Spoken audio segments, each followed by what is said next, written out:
दोस्तों नमस्कार। जिक्र हिंदू राष्ट्र का होगा, निशाने पर आरएसएस आएगी ही।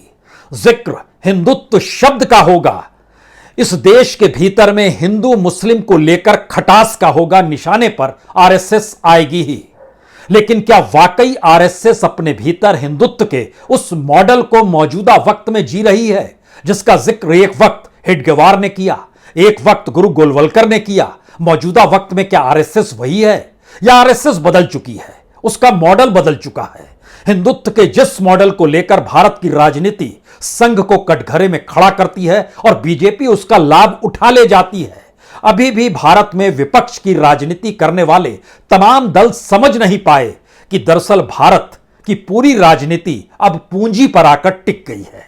पूंजी यानी पैसा, और पैसा वह भी कॉरपोरेट की फंडिंग। अगर पॉलिटिकल पार्टी के तौर पर बीजेपी के पास कॉरपोरेट फंडिंग का 90% हिस्सा जा रहा है, तो इसका दूसरा सच यह भी है कि कॉरपोरेट जो सामाजिक जिम्मेदारी निभाते हुए सीएसआर फंड जो देती है, वह पूरा का पूरा सीएसआर फंड आज की तारीख में आरएसएस के 36 ऑर्गेनाइजेशन और उस 36 ऑर्गेनाइजेशन से जुड़े 1000 से ज्यादा एनजीओ से जुड़ चुके हैं। यानी पैसा जो भी आता है कॉरपोरेट का सीएसआर फंड के नाम पर, वह पैसा सीधे तौर पर आरएसएस द्वारा अपनाई जा रही वाली जो भी नीतियां होती हैं, जो भी प्रकल्प होते हैं, उसी को पूरा करने में लग जाती है। यानी यह कल तक की बात थी कि हम जनता के पास जाएंगे, एक एक रुपया जमा करेंगे। एक वक्त बहुत दूर की बात थी, साइकिल पे चलेंगे, रेलगाड़ी में बैठेंगे, अनरिजर्व डब्बे में आरएसएस का स्वयंसेवक सफर कर रहा होगा और इन सब के बीच कहीं ना कहीं हिंदुत्व की लौ वह जगाता चल रहा होगा। भूल जाइए, यह सारी परिस्थितियां बदल गई है। आरएसएस आज की तारीख में एक कॉरपोरेट मॉडल की तर्ज पर खड़ी हो चली है और विपक्ष अगर अब भी हिंदुत्व की राजनीति, हिंदुत्व के अनुगुंज को सुनते हुए हिंदू राष्ट्र की परिकल्पना में खोया हुआ है, तो उसे समझना होगा आज की तारीख में आरएसएस का मतलब क्या है। आरएसएस मौजूदा वक्त में उस राजनीतिक सत्ता के जरिए बहुत लाभ बना रही है जिस सत्ता पर आरएसएस के स्वयंसेवक या कहें प्रचारक काबिज है।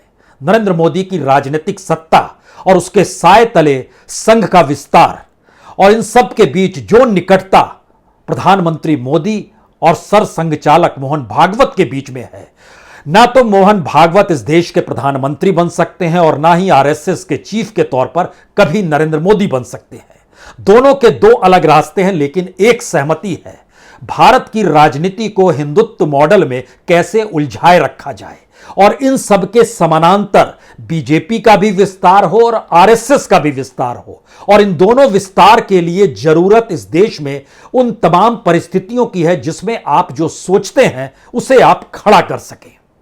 वह स्कूल के तौर पर हो सकता है, अस्पताल के तौर पर हो सकता है, आदिवासियों के बीच किसी तरीके से कोई नई चीज खड़ी करने को लेकर हो सकता है।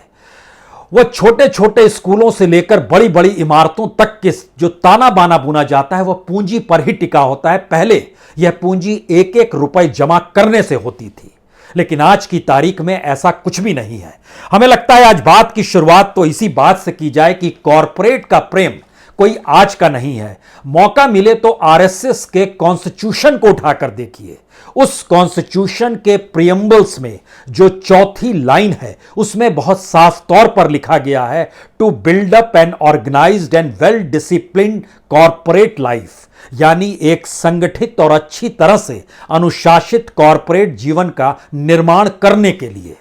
यानी कॉरपोरेट का जिक्र आरएसएस के कॉन्स्टिट्यूशन के प्रियम्बल्स में भी है। लेकिन सवाल यह नहीं है, सवाल तो यह है कि अब वाकई हिंदुत्व मॉडल से इतर कॉरपोरेट मॉडल में आरएसएस जी रहा है। सवाल तो यह है कि अब मौजूदा वक्त में संघ की परिभाषा पूरे तरीके से उसकी अपनी कार्यशैली में बदल गई है। सवाल यह है कि यह कोई सामाजिक सांस्कृतिक संगठन नहीं है, बल्कि अपने सामाजिक प्रकल्पों को पूरा करने के लिए कॉरपोरेट पूंजी और कॉरपोरेट मॉडल को अपना चुका है। यानी पहले सरोकार थे, अब पूंजी के जरिए सरोकार पैदा करने की कोशिश है।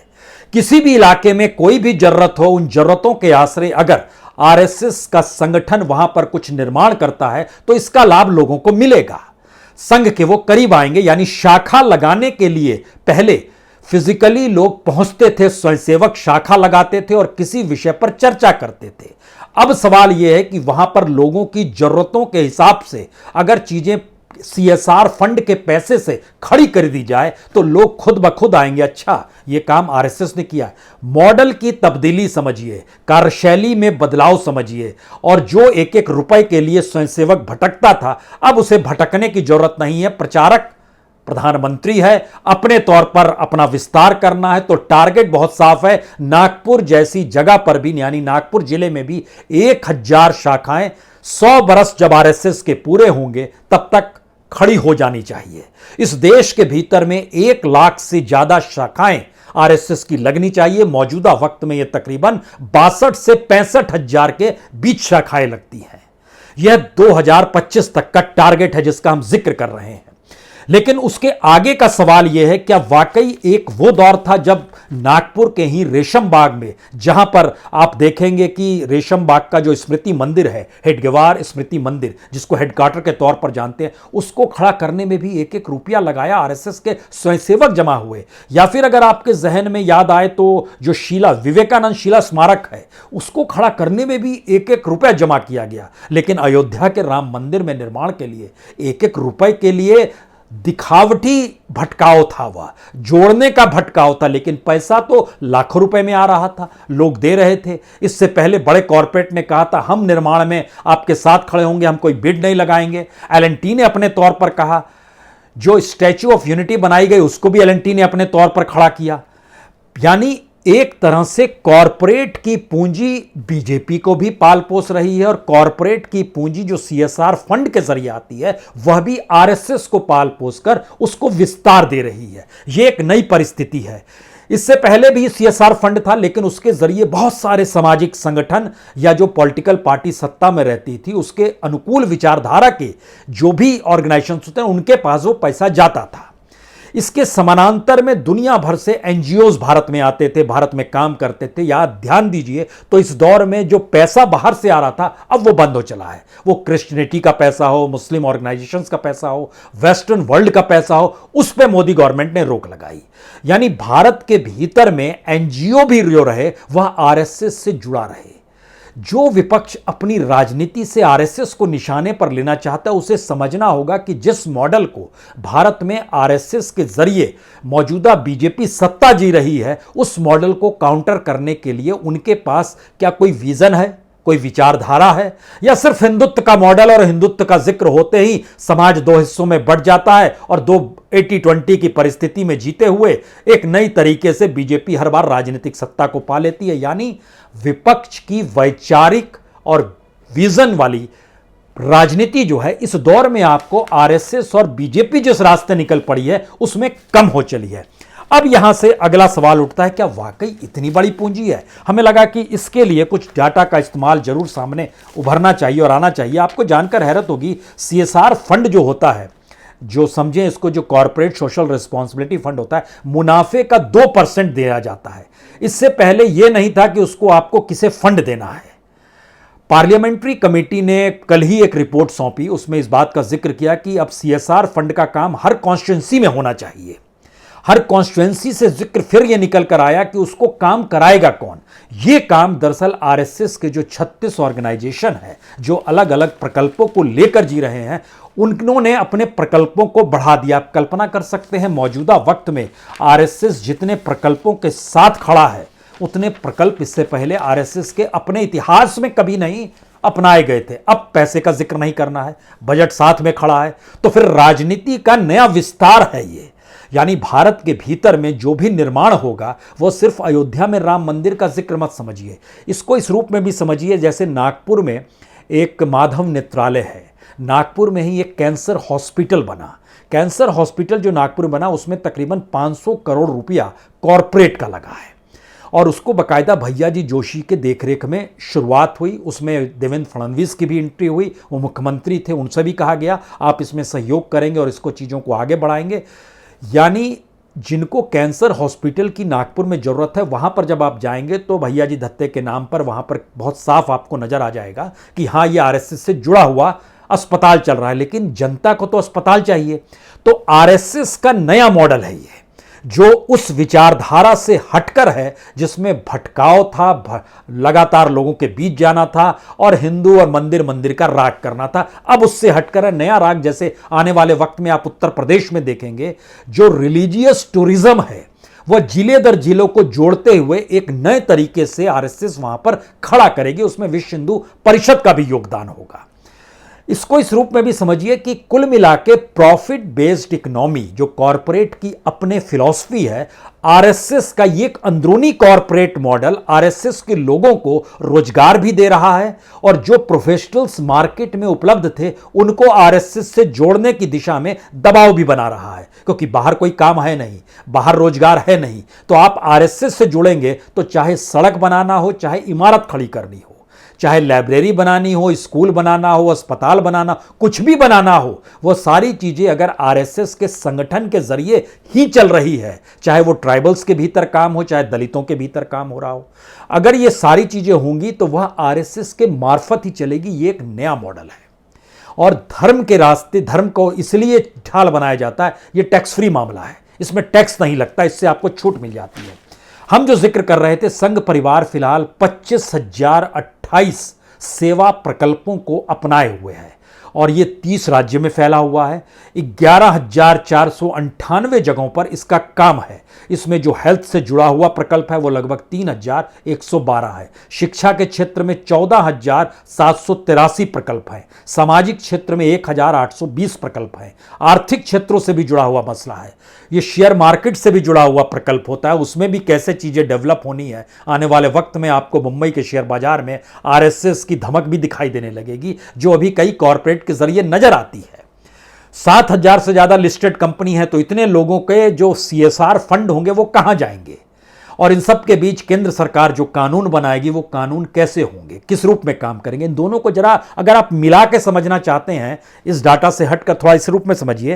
राजीव गांधी के वक्त में जब बेनामी संपत्ति को लेकर जो नियम कायदे बनाए गए, तो उसमें कहा गया कि अगर आपकी कोई बेनामी संपत्ति है तो आप उसका जिक्र कर देंगे तो आपको कुछ पेनल्टी लगेगा, उसके बाद वो बेनामी संपत्ति आपकी हो जाएगी। अरुण जेटली जब फाइनेंस मिनिस्टर थे उस समय उसमें एक संशोधन किया गया। अब आपको पेनल्टी नहीं भरना है, अब आपको जेल होगी।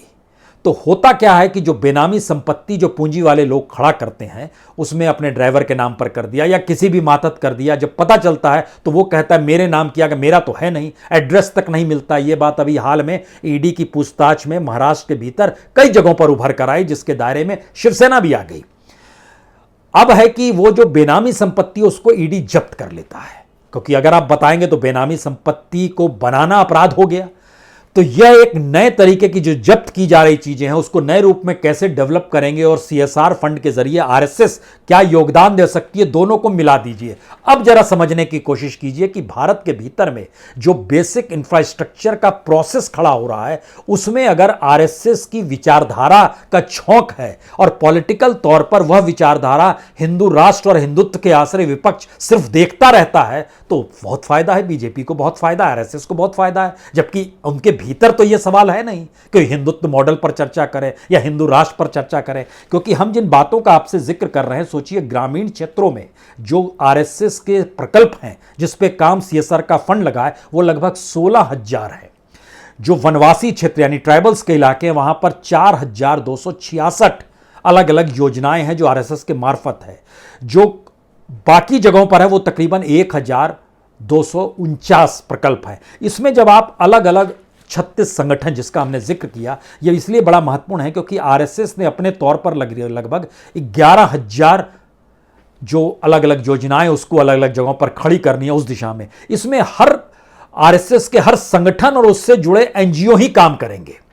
वो जब काम करेंगे तो वो मजबूत होंगे, उनसे जुड़ने वाले लोग जुड़ते चले जाएंगे। तो जो भी एमएसएमई का क्षेत्र हो, प्रोफेशनल्स का क्षेत्र हो, कॉरपोरेट का क्षेत्र हो, इंडस्ट्रियलिस्ट या किसी उद्योगपति का क्षेत्र हो, सभी का जुड़ाव आरएसएस के साथ कैसे हो, यह एक नए मॉडल के तौर पर इन 6-7 वर्षों में क्रिएट किया गया, जिस पर अब गाड़ी चल पड़ी है, दौड़ने लगी है। इस दौड़ती हुई गाड़ी को अगर पकड़ना शुरू कीजिएगा तो उसमें जो नजर आया, जैसे वनवासी कल्याण केंद्र है, आश्रम है, 4,935 आदिवासियों के बीच में जो भी योजनाएं बनेंगी वह आरएसएस के इसी ऑर्गेनाइजेशन के जरिए वहां पर क्रिएट होगी।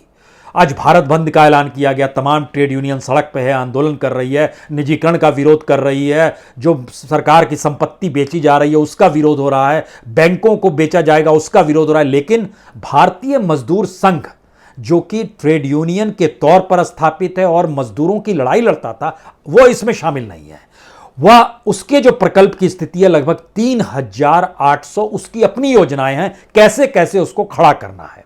और इसमें विश्व हिंदू परिषद, उसके दायरे में उत्तर प्रदेश पूरा आता है। अब उसे एक रिलीजियस टूरिज्म के तौर पर उत्तर प्रदेश को डेवलप करना है। लगभग 4129 यह उसके हिस्से में आएगा। और इसके दायरे में हमको लगता है एक जिक्र आपको कर दें, अरुणाचल प्रदेश में एक प्रचंड शिव मंदिर बन रहा है जो अगले 3-4 साल में आपको उसकी अनुगुंज सुनाई देने लगेगी। वह भी विश्व हिंदू परिषद के जरिए क्रिएट किया जाएगा। वो पैसा कहां से आएगा? जनता के बीच जाने की आपको जरूरत है नहीं, वह भी हिस्सा आपकी विचारधारा, आपकी सत्ता, आपके प्रचारक, आपके प्रधानमंत्री के जरिए चीजें डाइवर्ट हो रही है और उसके जरिए आप क्रिएट करना शुरू कर देंगे। तो विश्व हिंदू परिषद के मार्फत भी जो तकरीबन 4129 जो अलग अलग प्रकल्प हैं, उसके दायरे में जिन्हें लाभ होगा उनकी संख्या का आंकड़ा खुद विश्व हिंदू परिषद के जरिए निकल कर आता है। तकरीबन 1,04,000 लोगों को लाभ होगा। इसी तरीके से हर के लाभ के दायरे में कितनी बड़ी तादाद में लोग आएंगे, यह भी इसका जिक्र किया गया है। जैसे विद्या भारती जो स्कूल खोलती है, उसके 3800 अलग अलग योजनाएं हैं जिसको उसे खड़ा करना है इस ग्रामीण भारत के भीतर में। उसके दायरे में लगभग 17 लाख लोगों को वह लेकर आएगी। एवीपी भी अपने तौर पर 227 योजनाओं को लेकर कॉलेजों में खड़ा करेगी। यानी कॉलेजों में स्टूडेंट यूनियन के सामने मुश्किल होती है पैसा कहां से आए। लेकिन जब सीएसआर का फंड भी एवीपी की जो नीतियां होंगी यूनिवर्सिटी के भीतर में, उसमें जब वो काम करने लगेगी तो स्टूडेंट्स को लगेगा अच्छा एवीपीपी में ही ज्वाइन करना चाहिए। तो यह एक सामूहिकता का बोध कैसे आरएसएस के साथ जुड़ता चला जाए और आरएसएस की विचारधारा पर जब भी हमला हो तो हिंदू मॉडल को लेकर हो, हिंदू राष्ट्र को लेकर हो, हिंदू शब्द को लेकर हो। जबकि इससे इनका इंटरनली चीजें गायब हो चली है। हमने कहा ना, हेडगेवार गोलवलकर के दौर को भूल जाइए, यह बिल्कुल नया दौर है। इस नई परिस्थिति में भारत विकास परिषद, इसकी लगभग 150 योजनाएं हैं। दीनदयाल शोध संस्थान जो अलग अलग विषयों पर सेमिनार करता है, वो सेमिनार स्थल भी बनाएगा, वहां पर लोगों को जोड़ेगा, दुनिया भर के प्रोडिगल्स को बुलाएगा, मंगवाएगा, अपनी विचारधारा के एस्पेक्ट से उसको खड़ा करेगा। उसमें लगभग 5550 लोगों को लाभ होगा। ये लाभ का मतलब रोजगार भी है, क्योंकि जो आरएसएस के प्रकल्प है जिसमें 11,396, उसके दायरे में लगभग 25,000 लोगों को फायदा होगा। यानी एक देश के भीतर एक ऐसा ऑर्गेनाइजेशन जो कल तक सामाजिक सांस्कृतिक ऑर्गेनाइजेशन था, लेकिन अब ये एक ऐसे कॉरपोरेट मॉडल को आत्मसात कर चुका है जहां पर बड़ी तादाद में उसके पास बजट भी आ रहा है और वो अपने सोच के हिसाब से क्रिएट भी कर रहा है। किसी आरएसएस वाले से पूछिएगा तो वो कहेगा हाँ, यहां तो ईमानदारी भी होती है, ट्रांसपेरेंसी भी है। जैसे राहुल बजाज ने नागपुर यूनिवर्सिटी के भीतर में कि 11 मंजिली इमारत दी। वह क्या था? वो फंड था, पैसा था। वो पैसा निकल कर आया वहां से, उस भवन का नाम किसी बजाज के नाम पर रखा गया, बजाज भवन के नाम पर रखा गया। महत्वपूर्ण ये नहीं है, महत्वपूर्ण है कि सारे काम अगर एक ऑर्गेनाइजेशन के दायरे में इस देश के भीतर होते चले जाएं और उस ऑर्गेनाइजेशन की विचारधारा भारत की राजनीति के बीच में आकर खड़ी हो गई हो तो लाभ किसे मिलेगा? बीजेपी को मिलेगा। और उस ऑर्गेनाइजेशन का विस्तार खुद ब खुद होते चला जाएगा। लोग सवाल उठाएंगे, अच्छा ये हिंदू राष्ट्र का जिक्र कर रहे हैं, करते रहे, यहां तो मामला अलग है। अगला सवाल यह है कि जब इतनी बड़ी तादाद में हम लोग सिर्फ जिक्र अक्सर, या जब आप विपक्षी पॉलिटिकल पार्टी से पूछिएगा, शिशु मंदिर का जिक्र कर देंगे, या फिर जो संगठन उनकी जो विद्या भारती है जिसके मार्फत लगभग 20,000 से ज़्यादा स्कूल चलते हैं, 23,000 से ज़्यादा शिक्षण संस्थान चलते हैं, उसके दायरे में देखिए। उसके बाद आप समझ पाएंगे कि शिशु मंदिर का जो पूरा का पूरा मॉडल था वो कमोवेश हर ऑर्गेनाइजेशन ने आत्मसात कर लिया, क्योंकि एक बड़ी तादाद में लोग उनसे जुड़ते चले जाएं। शिशु मंदिर और संगठन विद्या भारती जो उसके दायरे में लगभग 1,47,000 शिक्षक आते हैं इस देश के भीतर में, 34 लाख बच्चे पढ़ते हैं। जो अलग अलग प्रशिक्षण संस्थान जो महाविद्यालय के साथ जुड़े हुए हैं लगभग 49 है। जो माध्यमिक स्कूल हैं उनकी संख्या 2,353 है। जो उच्चतर माध्यमिक विद्यालय हैं 923 है। ये सारी चीज़ें जो उच्च प्राथमिक है उनकी संख्या 4,064 है। एकल शिक्षक विद्यालय जो है जहाँ एक शिक्षक होता है उसकी संख्या 6,127 है।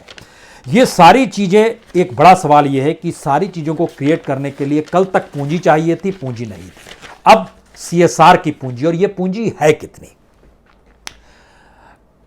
2021 में जो सीएसआर का फंड था वो 33,517 करोड़ था, यानी 2020 में ये 24,689 करोड़ था।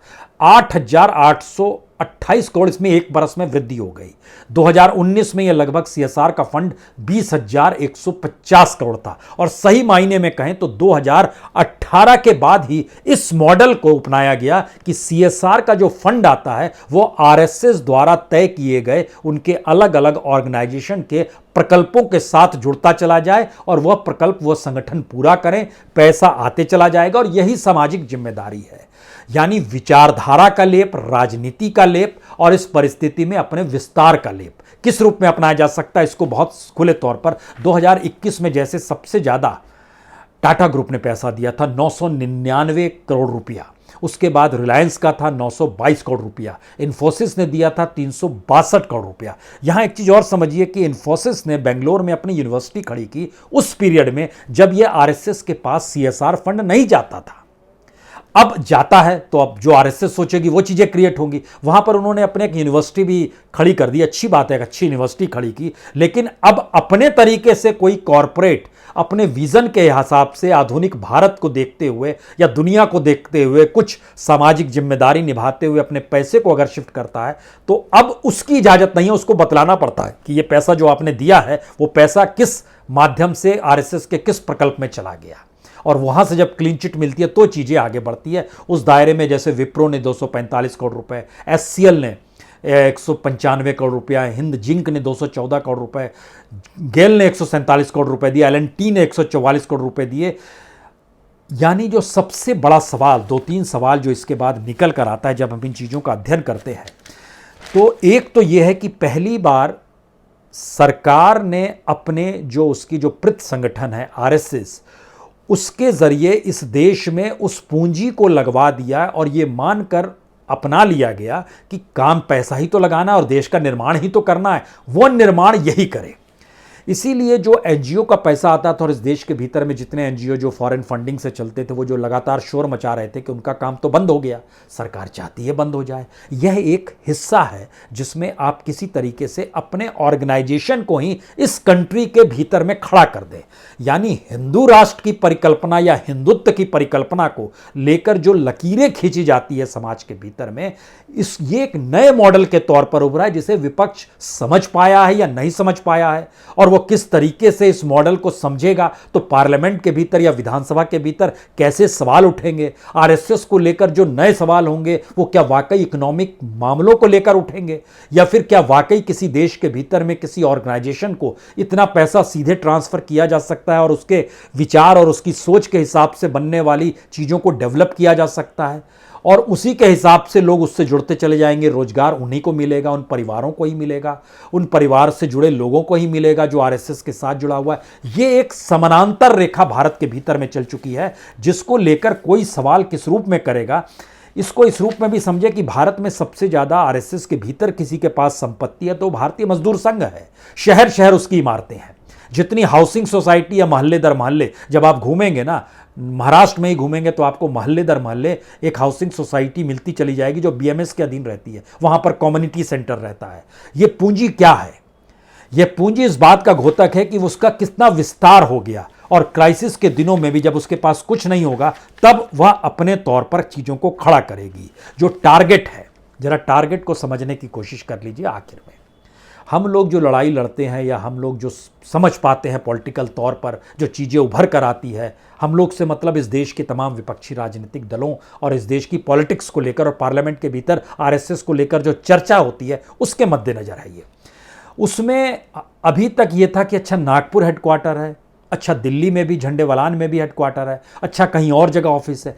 अब इनके सामने चुनौती ये है कि तालुका स्तर पर यानी तहसील स्तर पर हजारों की तादाद में जो तहसील इस देश के भीतर बिखरी पड़ी है, 750 डिस्ट्रिक्ट्स हैं, उन जिलों के भीतर जितनी तहसीलें होती हैं उसको आप मल्टीप्लाई कीजिए और समझने की कोशिश कीजिए कि हर तहसील में आरएसएस का दफ्तर या आरएसएस से जुड़े हुए उस संगठन का दफ्तर, जो विश्व हिंदू परिषद भी हो सकता है, किसान संघ भी हो सकता है, भारतीय मजदूर संघ भी हो सकता है, या फिर कोई भी दूसरा नाम जो आपके जहन में आता है, उससे जुड़े हुए संगठन का ऑफिस हर तहसील में हो, तो फिर राजनीतिक तौर पर जो बूथ लेवल की लड़ाई लड़ी जाती है और जो छोटी छोटी लड़ाई पॉलिटिकल तौर पे लड़ी जाती है, उसमें कोई लड़ने की जरूरत इस रूप में नहीं पड़ेगी जिस रूप में मौजूदा राजनीति, यानी राजनीति का ये बिल्कुल नया चेहरा है जो कॉरपोरेट पैसे से खड़ा करके अपनी एक समानांतर व्यवस्था को इस देश के भीतर में देश के ही आईने में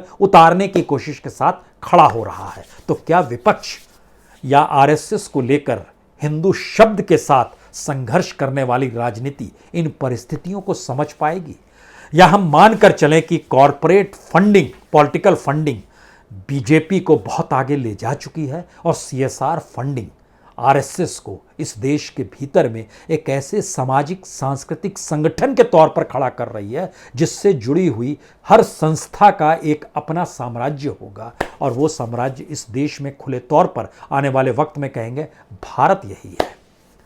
आपको पॉलिटिकल लड़ाई लड़नी है तो लड़ लीजिए, स्थिति यही हो चली है। बहुत बहुत शुक्रिया, बहुत बहुत शुक्रिया।